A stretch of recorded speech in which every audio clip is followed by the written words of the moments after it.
Well, good morning. Good morning. I'm fired up to be here. Excited about this new offseason we're about to start, especially the guys that we got coming in. Excited about the new position. Kind of people ask you how you feel, but the reality, being an O-line coach and coordinator before, usually they come into the line coach to ask what we can and can't do anyway. Because if you can block it, it's usually pretty successful. But I am fired up for the new position, appreciative of Mike Norvell for giving me the opportunity. I'm ready to get started. So, let's get this thing going. All right, first question will be Ira Schofel from War Chant. Hey, Coach. Congratulations, first of all. Appreciate it, both. So if you could kind of take us through the conversations, I know it wasn't an overnight decision that Kenny was leaving. That kind of was going on for a little while. Can you take us through the process of when Coach Norvell talked to you about this as a possibility and kind of your emotions about getting the opportunity? Yeah, this process started when I left Charlotte, when I first came to Florida State. I was coordinating offense there and calling the plays, and I saw this as an opportunity to go learn from a guy that called plays better than I did. To be able to learn offensive football from Mike Norvell, looking at his track record and guys that have worked for him and gone to other places, is unbelievable at the rapid pace he's done it and how young he is. So when we first had a conversation about it, I told him my goals and aspirations. That's what he said. That's what he told me. He said, "Hey, what do you want to do? What do you want your career to be, and what do you want it to become?" And so that was the first initial conversation. And a lot of guys, when they're hiring coaches, they, just like recruiting, sometimes they tell them what they want to hear.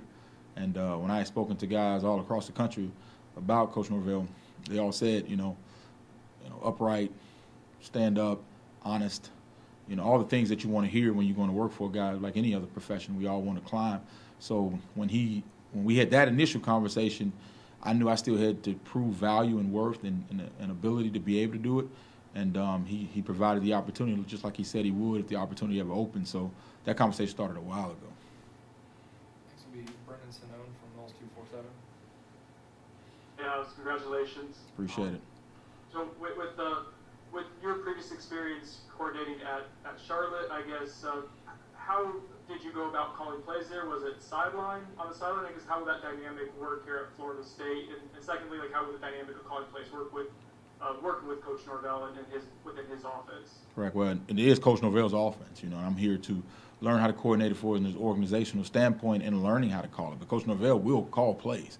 It's just more of learning how he does and how he sees the game and basically organizing it. And being a line coach, you're always heavily involved in the play calling process. Now I'm just involved in all aspects of the process. My first time calling the game was I called the bowl game at Tulane when we played Louisiana Lafayette in 2018. And that I've always been on the sideline. The only time I was in the box was when I was a graduate assistant. So I will always be on the field and be able to interact with players on the field.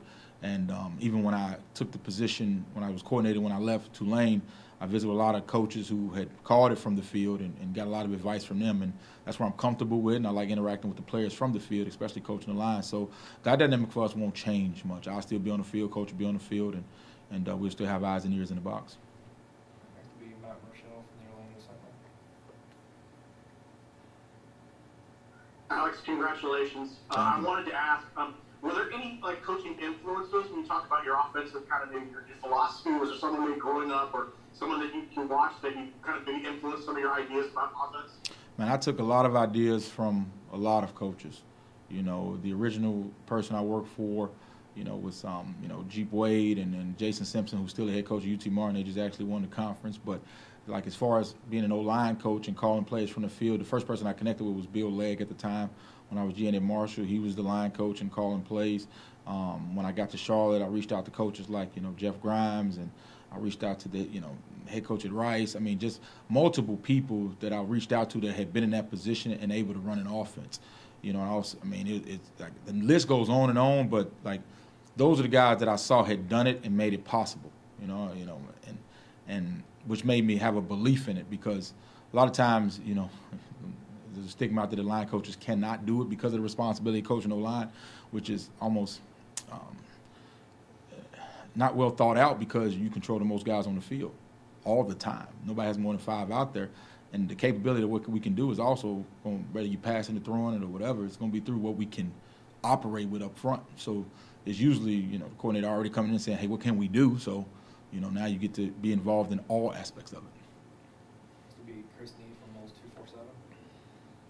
Hey Alex, congrats. Appreciate it. Can you talk a little bit about the O-line group and the fact that it has improved year over year for you guys, and what possibilities that opens up for the offense as you get handed the keys to help run it with Mike? So man, everything, you know, it's the most thing I can say about the improvement of the O-line is the continuity and the actual process that it takes. You know, it's not a position where you can just sign a kid, plug him in there, and everything's going to be okay. You know, he has to be able to gel and understand the totality of what we're trying to do. Body development, threshold of strength, threshold of knowledge, threshold of reactionary time. So the improvement is becoming because we're building continuity and we're having the same consistent guys that are playing on the field. It's not a group rotation. It's not a, hey, this kid played bad 3 plays, get him out. You know, it has to be a process of learning and understanding each other. So we're finally at a point where we got, you know, some guys returning, and we got a good young class coming in, and we got some older kids, you know, that I believe have taken great steps to order to lead our room. So we have the pieces needed to have large quantity of success. It's just we still going through that process. But I just attribute to the kids in the room learning what it takes to be in a good old line. It's not a, you know, it's not a high school fix. It's not a portal. It's a process. And, you know, we're taking steps in that process. Next will be Andrea Adelson from ESPN. Good morning. Congratulations, Alex. Good morning. Thank you. There are not a lot of African-American coordinators on the Power 5 level, even fewer who've been offensive line coaches. Just curious how meaningful that is for you, and whether you see yourself as somebody who can be a role model for other young African Americans in the business who want to take the types of steps that you've taken in your career. Yeah, in totality, when you look at guys that move up to the OC position, it comes from the quarterback position. And that's kind of the norm, and so that kind of trickles down to not only O-line coaching, but just African-American quarterback coaches. So it's even kind of double-fold because coaching O-line, you know, race really, not many white or black offensive line coordinators. But I do think it shows progress as far as examples. You know, a lot of people, you lead by example by creating belief that it is possible. Because at one point it wasn't believed that it was possible, you know. So the example, and when I say I want to be an example, it's more of how my kids react to me, the relationship I build with the players. You know, those things are more what I want to be, you know, looked upon as how I relate to my players and how my players respond to me and the things they say about me. Because that's the truth of the matter. You know, I can get up here and say whatever, but whatever those players are saying about me is the truth. But I do think it's significant because anytime there's a first or only, it creates belief, which creates inspiration. All right, next will be Pat Burnham from the Osceola. Congratulations, Coach. Appreciate it. Just one question. Obviously, Tony Tokarz has been added as the quarterback's coach. How big is it an advantage to you as a coordinator and to the offense as a whole with them having been on staff? Does that help you guys as you transition and working together?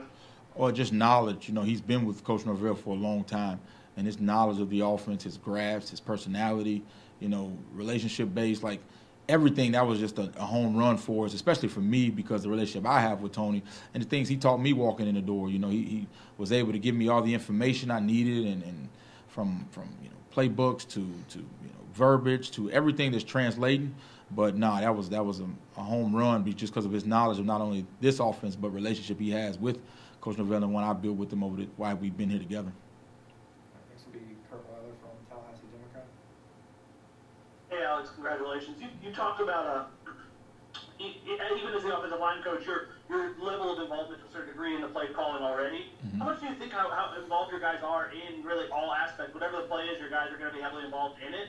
In the building relationships already with the guys you're going to be supervising now who you kind of weren't previously, the wide receivers, running backs, quarterbacks? Well, yeah, you know, like how, you know, when offenses are structured, everybody is like in charge of every position coach has a key piece of the game plan that they're highly involved in, that they're responsible for. You know, the coordinator basically is involved in all of those conversations and all of those play call and all of those deals of what's going to be done. And even in those small aspects, no matter if the receiver coach is looking at 3rd and long, you got to come tell the RSO line coach, what can we protect? So it all comes back, it's just more of now being a totality of each of those conversations. You get that early input instead of the deal kind of getting done, then they coming back to you anyway. So you get to kind of be in all the early starts of those, play calling and structuring of the game plan. We'll go back to Brendan Sano.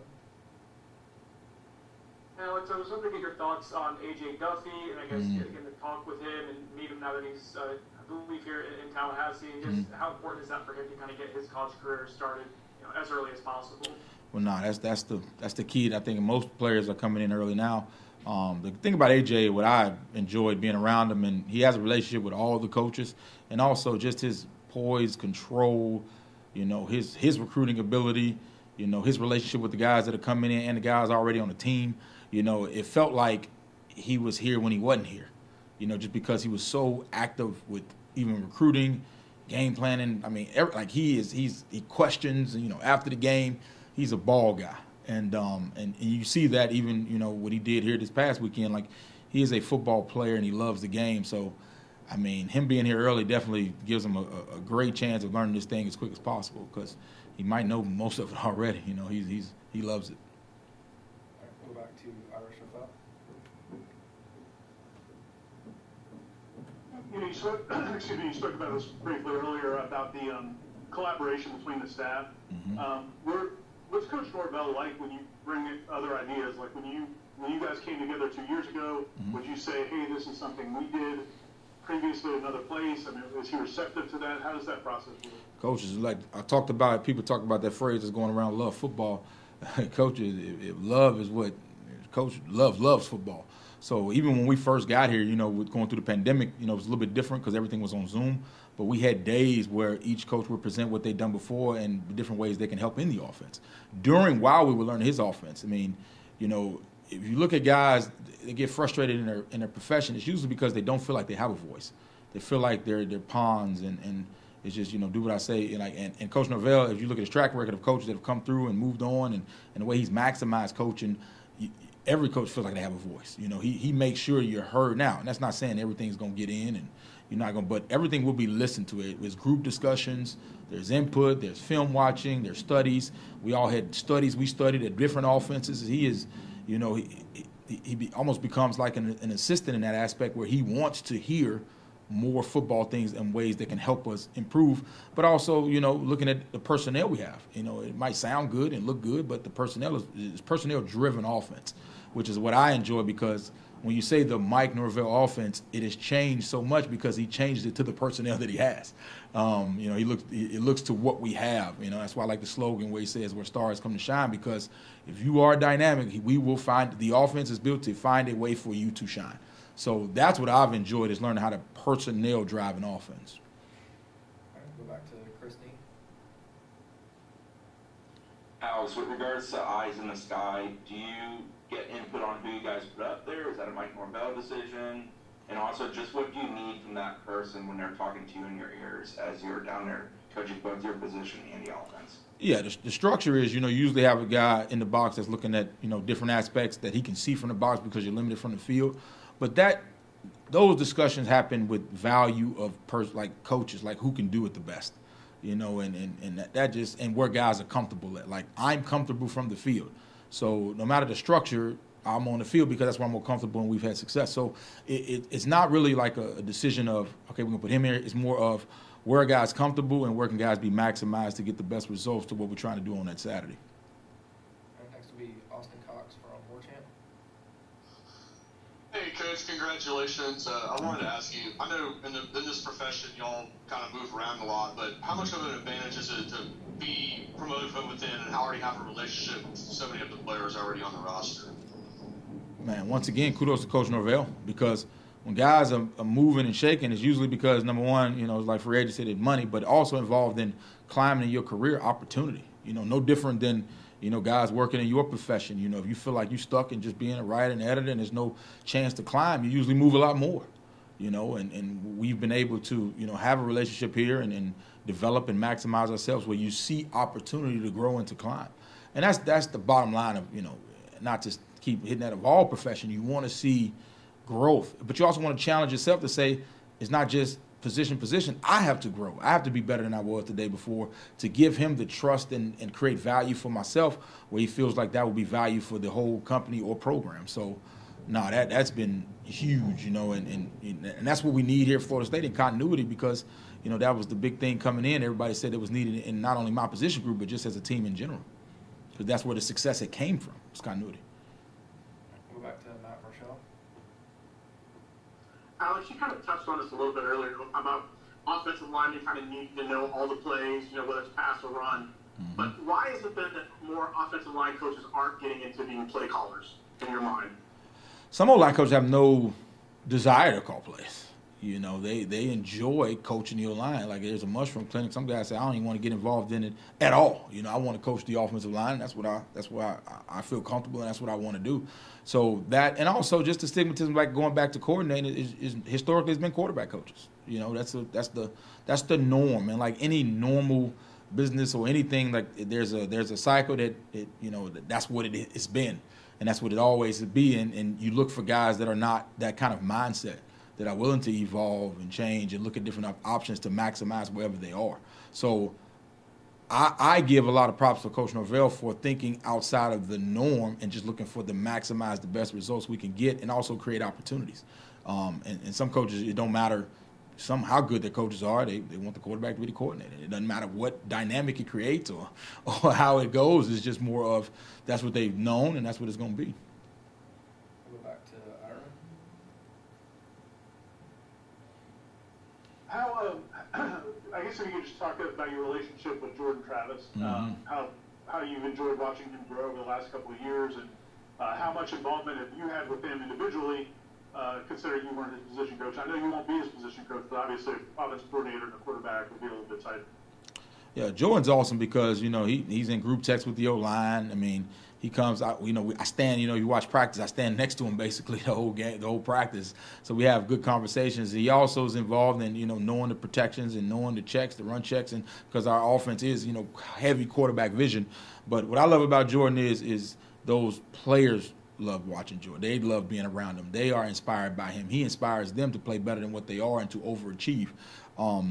And his growth has been just like very similar to O-line. Like you wish you could just go, plug and play like free agency in the NFL, but that's just not the case. He has developed. He still has years remaining of eligibility, and he's gotten better every time and every year he's been here.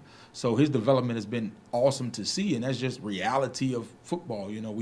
We've kind of, microwaved this thing a little bit, but, I enjoy watching development from beginning to end of process. And I enjoy watching him from a guy that everybody said couldn't do something, and now he's really, so it goes from can't to maybe to all he can. That's just pure development, like that's the sport. All right, back to Andrea. Alex, I have two follow-up questions. The first one, going off of Jordan, with AJ coming in, how do you kind of expect the dynamic to play out between those two now as they get into off-season workouts and Jordan really being the leader of the quarterback room now? Yeah, the dynamic is they already have a relationship. So it's not like they haven't spoken or communicated or supported each other, walking into that room. Just like in normal, you have an older guy that's been through it, that's seen it, and you got a guy walking in seeing it for the first time. So their relationship is built upon that. Like, man, look, let me show you. I've been through this. I've gotten criticized. I've gotten praised. This is what this position is at this level.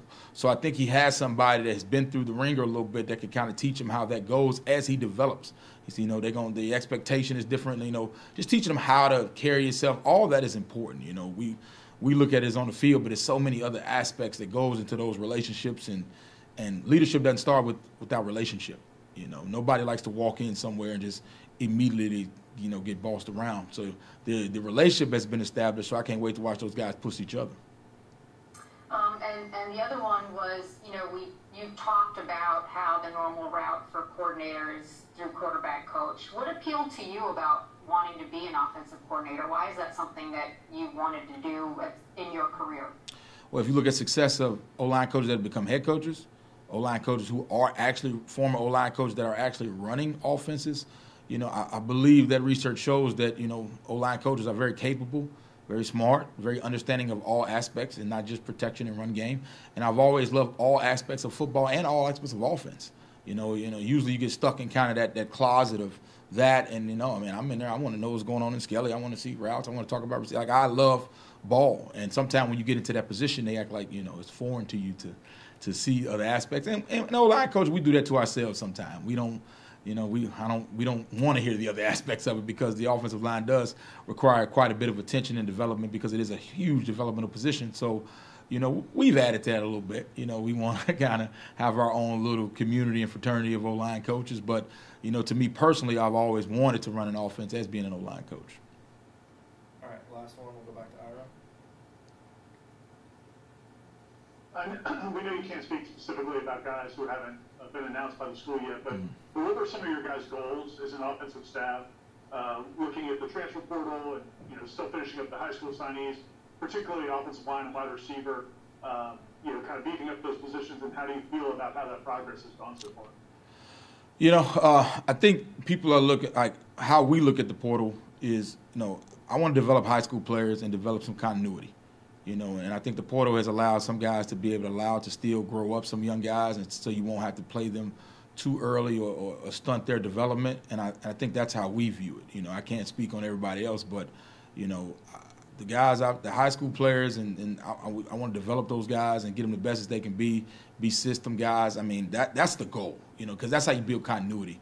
It can't be, that's what it needs to be.